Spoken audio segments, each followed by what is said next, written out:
Заслуженному работнику сельского хозяйства республики, почетному гражданину первого тылыминского наслега Мегино-Кангаласского улуса Марии Борисовой исполнилось 90 лет. Мария Егоровна вместе с мужем Семеном Захаровичем воспитали 7 своих детей и 2 приемных. Ее муж был уважаемым человеком в улусе. Имя Семена Борисова присвоено Тылыминской средней школе Мегино-Кангаласского улуса.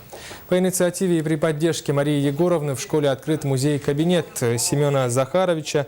Она подарила этому музею 922 книги из личной библиотеки и до сих пор поддерживает связь с мужем. Накануне вице-премьер республики Феодосия Габышева наградила Марию Борисову знаком «Гражданская доблесть».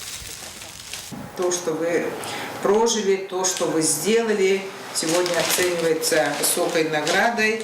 Это гражданская доблесть, знак сегодня от имени Егоров Начса, временно исполняющего обязанности главы Республики Саха-Якутия.